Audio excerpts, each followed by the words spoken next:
"What's up?" Ludmila Alexeyevna asked, looking at the man's legs. "I don't see any rats here, Aunt Luda." Maxim swung his flashlight around the attic, peering into every corner. "I'm going to take a closer look." "Come on, come on." Maxim climbed into the attic. He didn't really want to, he had the day off today, but a compassionate neighbor, especially the head of the house, was afraid of some strange noises in the attic.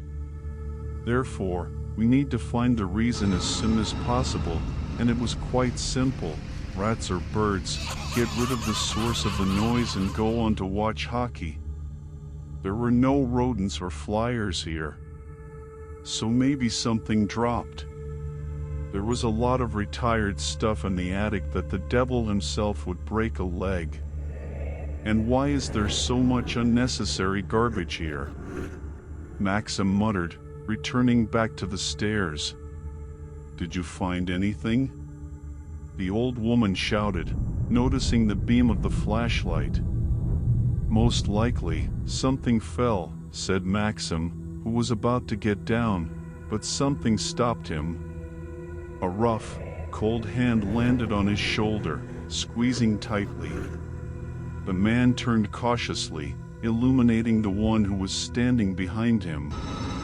The eyeless mummy-like creature gaped, revealing crooked yellow teeth. Maxim screamed. The flashlight fell out of his hands and rolled to the hatch, fell so that the glass broke on it and shattered. Ludmila Alexeyevna clutched her heart and jumped back, not taking her eyes off the attic. The screaming continued for a minute, then everything became quiet. All the neighbors came out onto the playground, looking at the old woman, then at the open hatch. "What happened?" Tamara asked in surprise, coming closer to Ludmila Alexeyevna. There. Maxim. What about Maxim? What was he doing there? I heard some noise in the attic. I asked him to get up to find out where the noise was coming from, and then he screamed. "Max!" Anatoly shouted through the hatch. Silence answered him. There was a commotion upstairs. Everyone turned their eyes to the attic. And literally a minute passed, as Maxim's gnawed head flew out of the hatch. A woman's scream and swearing filled the entire entrance, which caused everyone to crowd around the attic and the head that had fallen out. "Someone call the police!" Tamara shouted. Now, Anatoly hurriedly pressed the buttons on his phone, trying to hit the right ones. God, have mercy," Ludmila Alexeyevna wailed. While all the adults were in a state of panic, little Petya was curiously examining the head. Then he looked at the attic. The face of a mummy with a flattened nose and empty eye sockets stared back at him. Blood trickled from his lips, and bits of flesh were stuck between his teeth. Petya took his head and started climbing the stairs. Gray hands reached out to him. The boy smiled and held out his head to the attic dweller. But the head wasn't his target. The very young, delicious flesh of a child. The slap of a fallen head on the floor and the thump of small feet on the stairs. The last thing Peter saw was, "My son." A woman's voice rang out.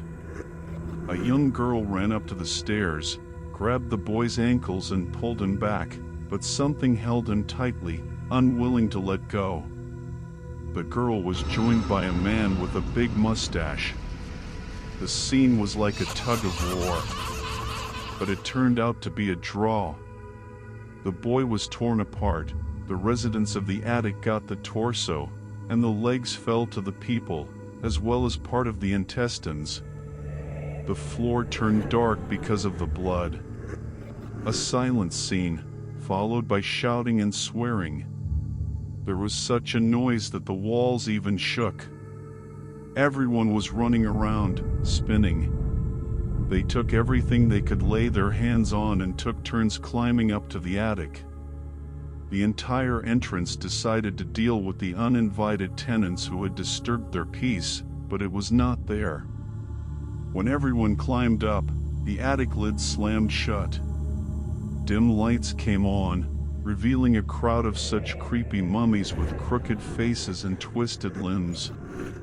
Their empty eyes stared at the living, their crooked teeth chattered loudly, demanding more food. They were clearly dominated by numbers. And what was to be expected, all the residents of the entrance turned out to be the food of those who once lay under their house.